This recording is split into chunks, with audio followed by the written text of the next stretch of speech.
Hello everyone, how's it going? Welcome to today's Wild Rift video. Got a bit of an interesting one. I think Riot Games might have made a little mistake here. We have patch notes 2.6a, which seems like it was supposed to be releasing on the 17th of December, but today's only the 15th. So I think they might have put it on the website a little bit early. Shout out to my Discord channel, shout out to my community. They were able to find this, and the changes are absolutely mind-blowing. You can see all the changes on the right hand side, but try not to look at that. We'll have a look through all of this now. You got the skins here, you got the Christmas skins which are coming out, the Bad Santa Vega, Santa Brom, Winter Wonderland Lulu as well. You got all the project skins, Blood and Moon Thresh, and Steel Legion Lux, Dunkmaster Darius, so really nice skins there. You got all the accessories as well, which looks pretty cool. I do like all the project skins, and I do finally like that they're adding the borders as well, the borders to the loading screen. You can see on the Glorious Oriana skin, and this is a common thing on PC League of Legends as well, so I'm really happy that they're adding that over as well. So I'll probably be getting some of these emotes, to be fair. The Vayne one looks pretty cool, and also the Jhin one as well. Obviously I really like Jhin, so I'm really excited for the new skins. I'll definitely be showing you all of that, and also I'll be showing you all the Ezreal skin that came out today as well. That will be in another video. But champion changes, oh my god, this is absolutely crazy. Akshan, he's been super annoying at the moment, especially in high elo. Players have started to understand how to play him, understand how to utilize him. His early game is absolutely obnoxious. He has this shield on his passive, and he does a lot of damage, so the reducing his base damage a little bit in the early game just to reduce that, and it also reducing the Avarang? I'm going to call it the Avarang. I don't actually know what the name of the first ability is, but they're reducing that as well at all ranks. Obviously a bit more in the late game, but a little bit in the early game as well. This ability does way too much damage, in my opinion, especially in them early game trades as well. You know, being able to proc this as much as you can, and also get the passive proc as well to get the shield, is just really annoying.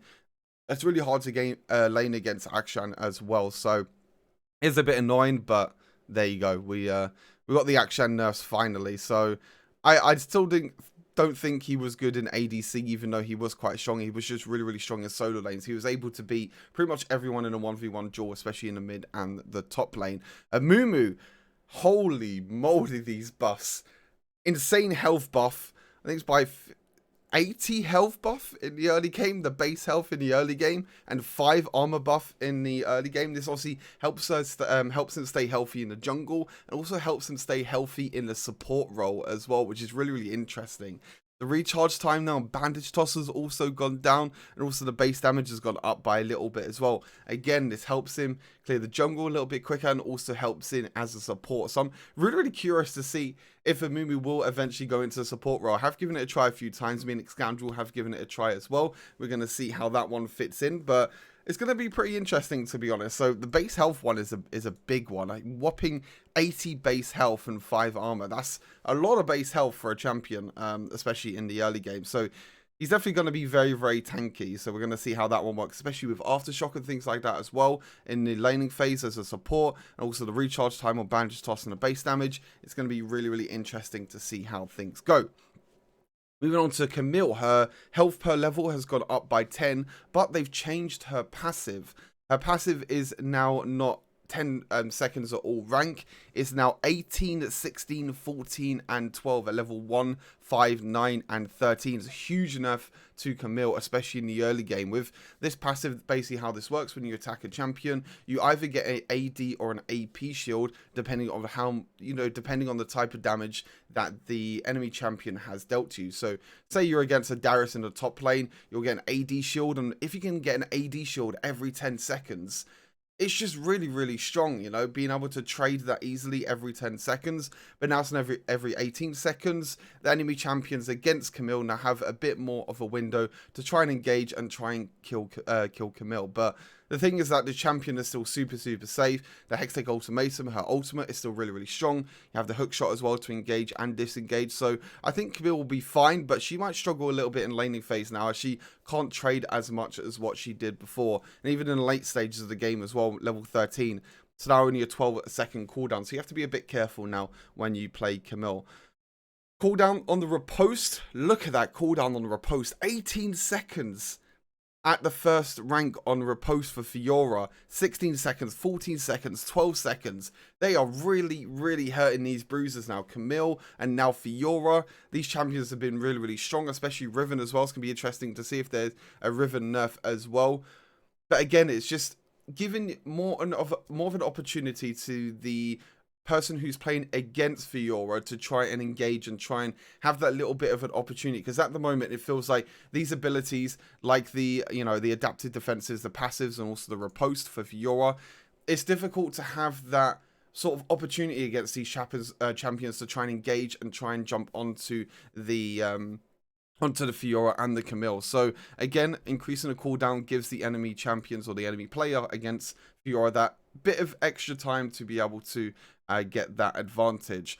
Cooldown of Charm the Waters. Fizz ultimate has gone up. You have been seeing Fizz a little bit too, a little bit in the high elo, and you've been seeing it a little bit in competitive as well. So cooldown's gone up by 10 seconds at all ranks. So we'll reduce it a little bit, to be fair, but I'm not too sure. It's quite interesting we're seeing Fizz played a little bit more, to be fair. I think it's just because of, obviously you can see there, the high mobility and the powerful burst damage as well. It's just been a little bit too high, so they're increasing, the cooldown of Charm the Waters, which is quite interesting. We'll see how this plays out. We're going to have to have a look and see how that plays out. Jarvan, again, another champion that has kind of risen, to be fair. Not really to do with buffs, just more to do with people, again, adapted to his playstyle, and also making it, having that sort of, fill factor for Jarvan, I guess you could say. You can see what they mentioned here. Jarvan the flex pick, that is considered is a strong, consistent, there you go, I got the word out in the end, harass it in the Baron lane. You can obviously use Summon Airy with your first ability and just do a lot of damage. So what they've done is they basically nerfed the poke damage and nerfed top lane Jarvan a little bit, but this will hurt him in the jungle as well. The base AD has gone down by 6, and also base damage of Dragon Strike has also gone down by 10 at every rank. So normally at the moment at top lane Jarvan, you are running Summon Airy, you are just maxing your first ability and just poking out the enemy champion a lot. And it wouldn't really cost a lot of mana as well, so you were able to do it quite easily. So, moving on. Oh my god, these Kai'Sa changes. I'm so excited now to play Kai'Sa. I don't think this patch is in yet, but I'm so excited. Icathian Rain bonus AD damage has gone from 35% to 40%. So this helps her because her nerf before kind of hit her a little bit. But now she gets a bonus AD ratio of now 40%. It's going to now increase the damage a little bit. But look at that supercharged damage. Same in the early game. Up by 5%, up by 10%, and up by 15% at level 4 for the supercharge. You're going to be getting so much attack speed. It's actually crazy, because most of the time you build Blade of the Rune King, Solari Charge Blade, sometimes even Phantom Dancer in the late game as well. You can get so much extra attack speed now with the supercharge, and I'm just really, really excited to play Kai'Sa again, because Kai'Sa has fallen a little bit short recently, not been performing as well as what she did before since her nerf. So I'm really excited that they finally, buffing Kai'Sa, because they kind of realize that maybe she's in a little bit of a weak spot, because she is quite difficult to play sometimes when she really isn't that strong. But yeah, I'm really excited to play her. Normally, supercharge, you level up second, you level up your first ability first. So your supercharge will get there, what's that, level 10 roughly. So at level 10, you'll get that 75% attack speed, which, to be fair, in Wild Rift is not a long time, so it's going to be quite interesting. Kayle, no surprise, the nerfs here. Base attack damage going down, attack speed per level going down, armor per level going down, and also the base damage on her ultimate is going down as well. No surprises here. Kayle was really, really strong. You can kind of play safe really, really easily in the lane phase and scale up and just be a late game beast. And in the late game, Kayle is just super obnoxious and super annoying to play against. But with these changes, to be fair, I don't think they're too bad. Base attack damage will hurt her a little bit in the early game, but most of the time in the early game you will be farming anyway. You don't want to trade, so this only hurts her in terms of trying to last hit minions. Attack speed per level obviously is quite big, but with the build that you normally go with Kayle, you can either go the AD or the AP build. You will be building attack speed anyway, so shouldn't be too bad. And armor per level honestly is not too bad either.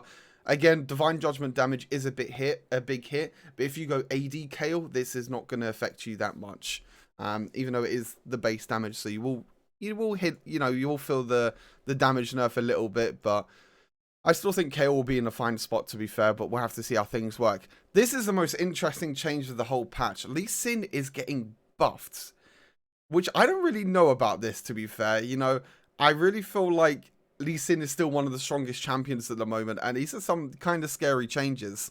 Dragon's Range, the base damage is going up. Not by a lot, but still going up. It's still a buff at the end of the day. You know, that 25 extra damage can be the difference between, you know, killing someone and not killing someone at the end. Because sometimes in Wild Rifts, some people survive on such little HP. So these buffs are really, really crazy.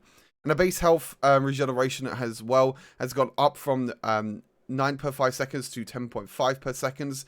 So this will help him when he's roaming around the jungle. When he's not actually attacking any minions, you still get that base health regeneration, which is quite nice. So helps to be a little bit healthy during the jungle as well. When he's trying to roam in around, when he's trying to take the scuttle crabs, gank lanes as well, he will be still getting that base health regeneration over time. Pretty scary buffs. We also have some pretty scary buffs to Olaf as well. 80 per level, 3.6 to 4.55. That's extra, pretty much an extra 1 AD per level. That means he's going to get an extra 14 AD at level 5. Again, a pretty scary change, to be fair. And also, the slow as well has also been buffed on Undertow. This will help him a lot, I think, especially during the laning phase in the top lane. The slow ratio is quite good for chasing down enemies. It can work really well in the jungle as well. We have been seeing a rise a little bit of Lulu and Olaf again. Lulu is just a super obnoxious champion that's been really, really strong, especially in solo queue. And we've seen it a little bit in competitive as well. So this could be a really, really scary change. 80 per level as well. It's not an, you know, not a bad thing to buff at the end of the day. You know, an extra 1 AD per level might not seem like a lot, but as the game scales up and as you get more and more AD and when you get items, does get a little bit scary, to be fair. Renekton, no surprise, is getting a nerf. The attack damage growth is going from 5.5 down to 4.55. So kind of the opposite way around of Olaf. So getting nerfed by 1. I'm pretty sure this is the same thing. AD growth, AD per level. I think it's the same thing. I think they just named it a bit different. It looks like it. AD per level, attack damage growth. I'm guessing it's the same thing per level. So yeah, it's the same now. So 4.55. So Renekton is going to be losing 14 AD now, pretty much. It's not exactly 1, but you get what I mean. Going to lose roughly about 14 AD at level 15.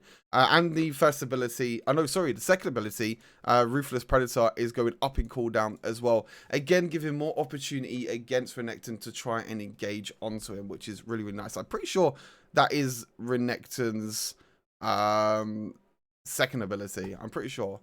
Ruthless Predator. I'm pretty sure it's Renekton's. I can't even remember the name of Renekton's abilities. That is that's really, really bad, to be fair. I sometimes I can't remember. It is the second ability. Yeah, I did get it right. It is the second ability. I just wanted to double check for you all, but yeah, it is the second ability. Again, increasing the cooldown, all these stun abilities, or even the ways you can't really counter these top lane champions, which is really, really nice. So it's going to be quite good, to be fair. Again, more opportunity for players that are playing against Renekton to try and get that advantage. Absolution, Senna being finally nerfed.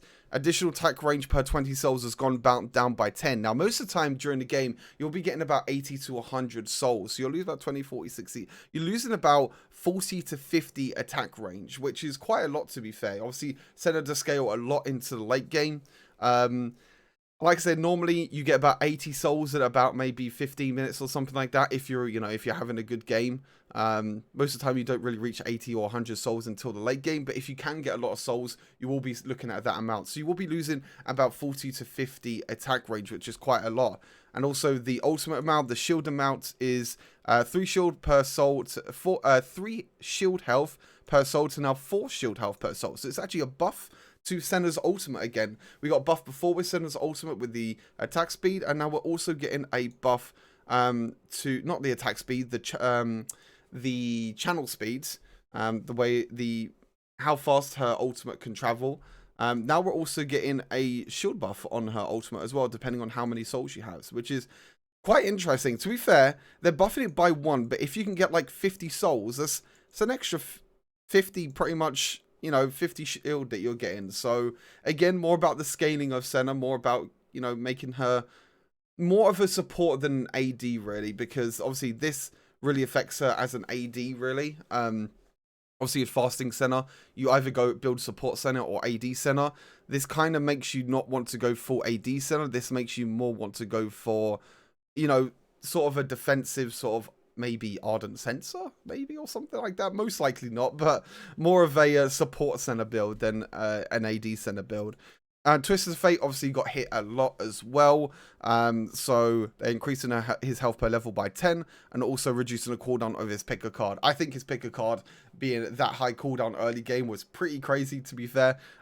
So they're reducing the cooldown ever so slightly, 1 second at every rank because they got hit. And then you can see the free-to-play champions. But that's it. That's all the changes. I don't know when this is going to be live. If it is the same as the top of the screen, it is going to be live around about the 17th of December, so in 2 days' time, so on Friday. But yeah, thank you guys all for tuning into the video. Hopefully you enjoy. Make sure you keep an eye out on my Twitch. I will be streaming very, very soon. And also I'll be releasing a lot more videos on this channel. So make sure you like, comment, and subscribe. And I'll see you all very soon. Peace.